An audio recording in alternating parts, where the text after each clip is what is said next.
네, 안녕하세요. 모카 김한영입니다. 제가 지금 나와 있는 곳은 제규어 랜드로버 행사장이에요. 이 행사장에 좌 랜드로버, 우 제규어, 든든한 그런 날입니다. 제가 좋아하는 차들 여기 다 모여 있는데요. 아니, 다는 아니고 사실 여기 이외에도 좋아하는 차가 너무 많지만 어쨌든 제규어에서 가장 좋아하는 차는 저는 XF였어요. 그 XF가 여기 와 있고요. 그리고 저쪽에는 디펜더 중에서도 저는 사실 110보다 90이 더 마음에 들었는데 90이 오늘 처음으로 선보였습니다. 이 차들 한번 직접 만나보시죠.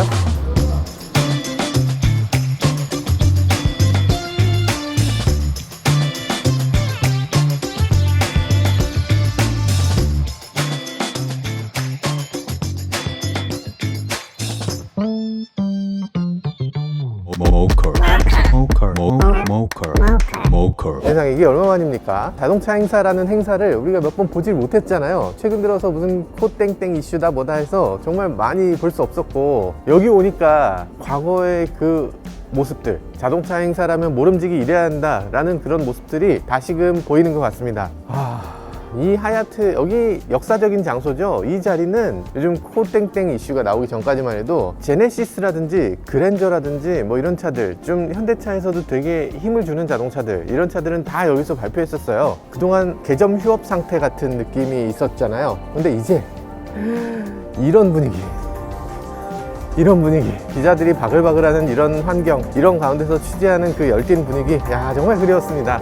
그런데 그 와중에도 이렇게 패널을 붙인다거나 제한적으로 좀 띄엄띄엄 이렇게 앉도록 하는 거, 이런 것들이 나름대로 지켜지고 있는 것 같아서 아직 완전히 회복되진 않았지만 그래도 좋아진 모습을 보여주고 있어요. 새롭게 취임한 대표님께서 또 어떤 모습을 보여줄지 그것도 또 기대가 되는 대목입니다.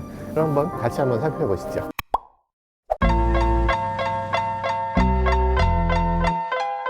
안녕하세요. Jaguar Land Rover Korea 대표 로빈 콜건입니다. 반갑습니다.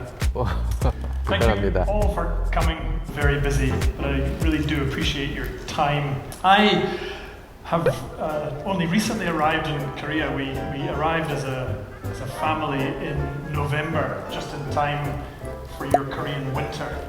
Now I'm originally from Scotland. You know, I have winter in my blood. 네, 이게 너무 지루하셨죠. 현장에서 대표님이 말씀이 많으셔. 일단 원래 외국인들은 한번 말 시작하면 계속해. 원래 말씀이 많으세요. 아무튼 저도 거기서 얘기를 좀 이렇게 동시통역처럼 이렇게 했는데 이게 너무 지루하실 것 같아서 짧고 간단하게 압축해서 설명드리도록 하겠습니다. 이때 새로운 대표이사님 이렇게 등장하셨는데요. 로빈 콜건이라고 하는 대표이사님이 요번에 나오셨고요. 첫 번째 인사드리는 자리였는데 무슨 영화배우 같이 생겨서 깜짝 놀랐습니다. 아무튼 이분이 혼자서 1시간 반 동안 그냥 주구장창 처음부터 끝까지, 아니 중간에 누구 딴 사람 나와도 되잖아, 그런 것도 없어요. 그냥 주구장창. 어쨌든 대단하십니다. 1시간 반 대단하십니다. 아주 크게 되실 분인 것 같아요. 아무튼 앞으로 자주 뵐 일이 있을 것 같습니다. 이번에 한국에 처음 오셨는데요. 이번에 용평 스키장에 가셨었는데 가족들하고 같이 며칠 묵었다고 해요. 그러면서 근처에 한우 같은 걸 먹는 데가 있었는데, 그치, 평창 한우는 못 참지. 아무튼 그런 한우를 먹으면서 이렇게 태어나서 최고의 코리안 바베큐를 먹었다고. 이건 인정이지. 이건 인정해야지. 그죠? 근데 사실 영국에서 오셨으면 지금 뭘 드셨어도 아마 엄청 좋다고 하셨을 것 같긴 해요. 영국 피시앤칩스만 먹다 오셨지 않았을까? 아니나? 아니겠지? 여튼 즐겁게 막 노시다가 얼마 전에 폭설이 있었잖아요. 폭설을 만났는데 그때 마침 레인지로버를 타고 계셔서, 그래서 걱정이 없으셨다고. 야, 한국은 눈도 폭설이 막 오고 가끔, 그리고 여름에는 또 되게 더워서 아웃도어 레저 막 즐겨야 되고 서핑도 해야 되고 여러 가지 아웃도어 레저를 정말 화끈하게 즐기는 한국이기 때문에 이 랜드로버가 딱 어울리는 나라더라, 이렇게 말씀하시면서 오늘 떼시더라고요. 야, 잘한다, 잘하신다. 야, 잘하십니다. 이 멘트 정말 대단하십니다. 그런 얘기가 중요한 건 아니고 이날 중요한 얘기가 있긴 있었습니다. 중요한 얘기는 4P에 대한 얘기였어요. 4P, 프로덕트, 프라이스, PB 프로, 파워트레인, 이렇게 4가지라고 합니다. 그러니까 전 제품을 다 리뉴얼 한다는 거예요. 다 리뉴얼하고, 그리고 가격을 다 조절하고 합리적인 가격을 준다고 하는데, 이게 뭐 어느 정도 낮출 건지 그런 얘기는 없었습니다. 어쨌든 딱 맞는 가격을 맞추겠다. 그리고 PB 프로라는 건 디스플레이가 좀 커지고 이 T맵을 내장하고 뭐 이런 식으로 만드는 거예요. 이 센터 디스플레이 부분이 많이 좋아지는 거, 요것도 좀 이따 말씀드릴게요. 그리고 파워트레인, 올해 출시하는 모든 신차는 마일드 하이브리드가 들어간다고 해요. 그리고 디젤을 좀 더 낮추고, 그리고 가솔린을 먼저 내놓는 계획이라고 하더라고요. 그리고 앞으로 4년만 지나면 모든 차를 전동화시키고, 앞으로 9년 후에는 아예 가솔린 디젤 다 없애고 다 전동화시킨다, 이런 얘기도 함께 합니다. 그래서 2025년까지 순수 전기차 럭셔리 브랜드로 재탄생할 거다, 뭐 이렇게 얘기를 합니다. 그러니까 2025년까지 50%를 다 전기차로만 채운다고 해요. 이게 가능한가? 얼마 안 남았는데 전기차가 지금 하나밖에 없는 회사에서 할 말인가 싶긴 해요. 일단 앞으로 5년간 순수 전기차 6가지를 출시할 예정이라고 합니다. 6가지 대단하지 않습니까? 플랫폼도 좀 정리를 한다고 해요. 제규어 지금 여러가지 플랫폼을 사용하고 있는데 하나의 플랫폼으로 통합한다고 하고요. 랜드로버 2개의 플랫폼으로 간다고 합니다. 랜드로버 전기차는 전용 플랫폼으로 또 하나 나온다고 하네요. 여러가지로 뭔가 바뀌겠다 이런 말씀 항상 계속 하셨는데, 제규어 랜드로버가 사실 그럴만도 합니다. 원래 엄청나게 팔렸었어요. 2018년에 가장 인기가 많았지. 3년 전만 해도 1년에 15,000대씩 팔았어요. 1년에 15,000대를 팔면 우리나라에서 한 4위 안에 들어가는 그런 정도의 판매량이었어요. 거의 베스트셀링 브랜드라고 할 수 있었는데, 근데 재작년부터는 갑자기 판매량이 급감하면서 작년에 5,000대로 떨어졌어. 아니 15,000대가 5,000대가 됐어. 불과 2년 만에. 이건 너무했죠. 사실은 아마도 이게 유튜브 때문이 아닐까 싶기도 해요. 이 품질, 뭐 서비스 이런 데서 너무 불만이 많았고, 그 불만을 다른 사람들이 유튜브나 이런 데서 퍼뜨리게 되면서 온라인에서 이미지가 너무 나빠졌습니다. 사실 이런 고가차들은 그 이미지가 제일 중요하잖아요. 남들이 어떻게 보는가, 이런 게 굉장히 중요한 요소인데, 그런 이미지가 나빠진 게 2차 판매 감소에 아주 큰 영향을 끼친 것 같습니다. 그럼 도대체 왜 그렇게 나빴나? 사실 이거는 뭐랄까, 약간 승자의 저주? 이런 게 걸린 것 같아요. 그때 당시 SUV면 카이엔보다 렌지로버였어요. 약간 그런 느낌이었어. 근데 판매가 갑자기 급증하면서 거기에 서비스 센터는 그 정도로 따라가지 못하니까 지금 짓겠다라고 하면 1, 2년 후에나 그게 지어지잖아요. 사람을 또 모집하고 이 테크니션들 모으고 이런 게 쉬운 일이 아니니까. 그러니까 이게 굉장히 힘들었던 거죠. 그래서 이게 증설이 좀 더뎌지면서 그때 이 차를 왕창 구입했던 그분들, 많은 분들이 실망이 커지고 그런 지적이 커지면서 이렇게 판매가 급감했던 것 같습니다. 이날 콜건 대표가 한 말은 진짜 확 끊고 가겠다. 기존까지는 정말 우리가 잘못했다, 이렇게 말씀을 하시고, 지금부터 한번 문제 있는지 한번 봐달라, 이런 얘기예요. 앞으로는 확실히 달라질 거다, 이런 얘기인데, 진짜 우리가 매의 눈으로 한번 볼 필요가 있는 것 같아요. 정말로 문제가 계속 되는지, 아니면 문제가 정말로 여기서 끝난 건지, 뭐 이런 것들 좀 볼 필요가 있는 것 같습니다. 그냥 기존엔 사실 문제가 심각했죠. 이 대표님도 인정합니다. 이 소비자가 대기 시간이 너무 길어서 뭐 몇 개월 동안 기다려서 서비스를 받아야 했는데 이제는 그런 거 없다, 뭐 이렇게 얘기하시는데, 모르죠. 뭐 모릅니다. 좀 더 지켜봅시다. 자, 제규어 랜드로버 코리아가 이날 선보인 차는요, 4가지 차가 있었는데요. 첫 번째로 뉴 F페이스. F페이스는 이름이, 제규어는 네이밍부터 어떻게 좀 해야 될 것 같아. F페이스가 어떤 차인지 감이 안 오잖아요. 감이 안 오죠. 페이스가 붙어 있으면 SUV입니다. 그래서 이건 F페이스는 SUV인데 조금 스포티하게 생긴 SUV. 그리고 뉴 XF, 정말 잘 달리는 자동차로 딱 그 자리에 들어간 차가 XF입니다. 랜드로버도 2가지가 나왔는데, 랜드로버는 올뉴 디펜더 90, 지난번에 나왔던 건 110이고요 이건 90, 그러니까 좀 짧은 거. 자, 그리고 올뉴 디스커버리도 이날 공개를 했네요. 뭐 이 차들 공개만 했고요, 실제로 오는 거는 7월달 정도 된다고 해요. 아마 조금 더 기다리셔야 될 것 같습니다. 그리고 이거 궁금해 하시는 분들 많을 텐데, PB 프로, 이거 설명이 좀 필요할 것 같아요. 대 LG전자, 얘기를 하시더라고. 그러니까 세계 최고의 IT 국가는 어디입니까? 당연히 한국이죠 하면서, 당연히 한국에 있는 LG전자로부터 기술을 받아서 이런 걸 만들었어요, 공동 개발했습니다, 이렇게 얘기하시더라고요. 요즘 자동차 회사들이 한국하고 뭔가 이렇게 줄을 놓으면 성능이 되게 뛰어난 것처럼 이렇게 한국 프리미엄을 이용하려고 합니다. 우리나라가 이 정도인 거 여러분들 모르고 계시죠? 옛날 생각만 하다 보면 에이 저거 다 국뽕이겠지 싶겠지만, 진짜로 세계에서 LG전자에 뭘 집어넣었다고 하면 그건 프리미엄으로 넘어가는 거예요. 진짜로 LG 삼성이 TV 시장이나 뭐 이런 IT 쪽에서 가장 프리미엄 메이커입니다. 정말 놀랍게도. 어쨌든 LG전자가 이런 걸 만들었다고 하니까 신뢰가 더 갑니다. 또 특이한 거, 이게 핸드폰처럼 이렇게 온라인에 연결되잖아요. LTE망에 연결되는데 굳이 듀얼 eSIM을 갖고 있어요. 듀얼 eSIM을 갖고 있어서 스마트폰도 그렇게 안 되는데 굳이 뭐하러, 아무튼 듀얼 eSIM이 있다고 합니다. 아마 전화하면서 내비게이션을 동시에 하기 위한 뭐 그런 건가? 잘 모르겠네. 어쨌든 OTA 기능이 있는데 이 펌웨어는 아니고 소프트웨어만 OTA가 돼서 SOTA라고 흔히 얘기하죠. 네, 그런 기능이 있습니다. 자, 어쨌든 대표님의 말씀 간단히 정리해드렸고요. 이걸 1시간 반 동안 했으니까 간단히 줄인 거고요. 이날 신차도 많이 나왔는데 신차 함께 살펴보시죠. 자.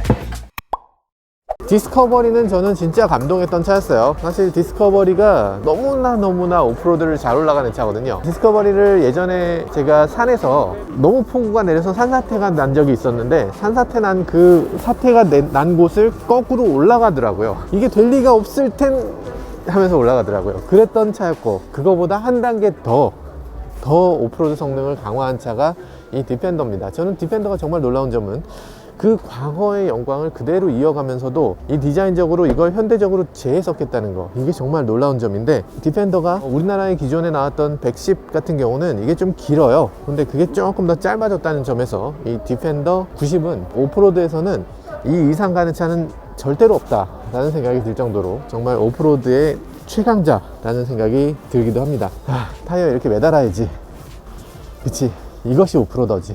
아까 설명으로 들어보니까 디펜더가 여태껏 나온 모든 랜드로버의 모든 차종 중에 역사상 가장 단단한 차로 만들어졌다고 해요. 그러면서 뭐라고 얘기하냐면 모노코크 덕분에 가장 강력한 차가 나왔다고 해요. 그러니까 많은 분들이 착각하시는 게 있는데 프레임 바디온 프레임 차량이 더 단단할 것이다 라고 생각하는 거, 사실은 아니다 라는 거죠. 바디온 프레임 차량보다 모노코크 차량이 뒤틀림이라든지 휨 강성이라든지 이런 것들이 더 강력해집니다. 자, 그리고 트렁크 같은 경우도 보통 이렇게 위로 여는 트렁크들을 많이 사용하고 있는데, 사실 짐을 많이 실는 분들은 이런 식으로 여는 게 훨씬 더 편하게 짐을 실을 수 있겠죠. 위로 이렇게 싣게 되면 문을 요만큼 열고서 사용할 수가 없어요. 근데 이건 요만큼 열고도 여기다 짐을 넣거나 빼거나 할 수가 있기 때문에 이렇게 여는 게 훨씬 더 편하게 사용할 수 있는데, 랜드로버의 한 가지 아쉬운 점은 영국 차잖아요.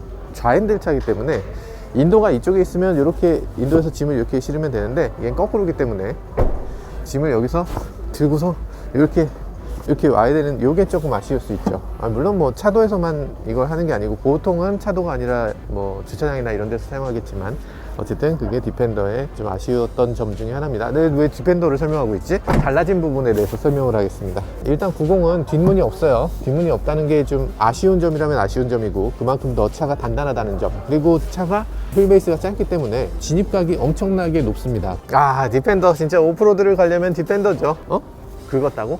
디펜더는 원래 좀 긁혀야 돼요. 긁혀야 맛이지. 소나타인데 막 흙탕물이 있어. 그러면 차 참 더럽게 타네 이럴 텐데, 이 차는 여기에 흙탕이 막 끼얹어져 있으면 와, 진짜 멋있는 삶을 살고 있구나 저 사람, 오프로드 제대로 타는구나, 이런 느낌이 들어요. 그래서 좀 더러워야 돼 이 차는.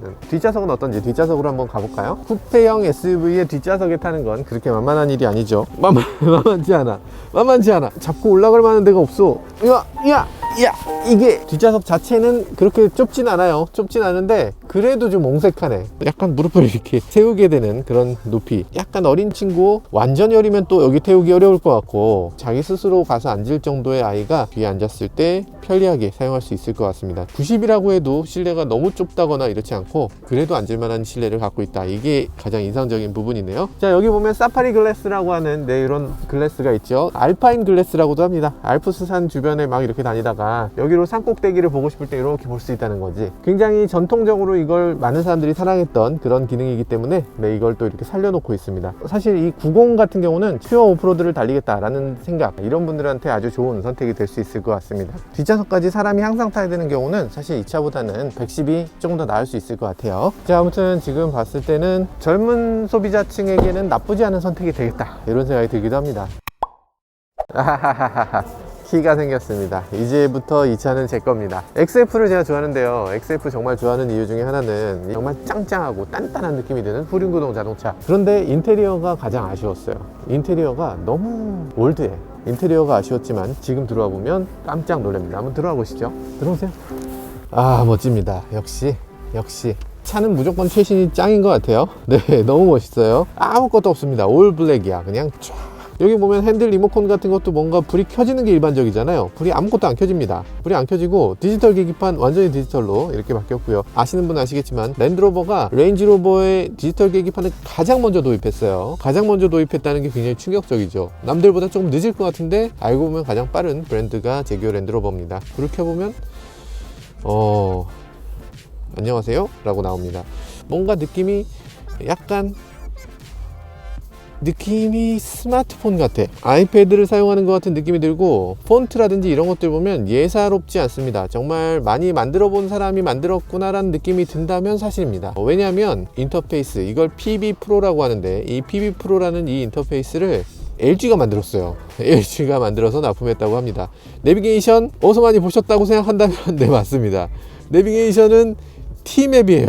T맵이 들어가 있어. 엄청나게 빨라요. 일단 엄청나게 빠르고 핀치 줌이 돼. T맵인데 핀치 줌이 돼. 여러 가지 브랜드들이 다 애플 카플레이를 이용하거나 뭐 안드로이드 오토를 이용해서 T맵이 되는 경우가 있는데 되더라도 핀치 줌이 되는 데는 없어요. 그리고 얘는 이렇게 되면서 동시에 HUD를 통해서도 이 내비게이션 목적지를 알려줍니다. 그러니까 아이폰을 연동시켜서 T맵 난 되는데요. 네, 그거하고는 차원이 달라요. 차원이 다르게 T맵이 내장돼 있습니다. 내장돼 있는 건 정말 중요한 거죠. 아주 잘 만들었습니다. LG가 이 정도를 만들 수 있었으면 스마트폰을 철수하지 말았어야지.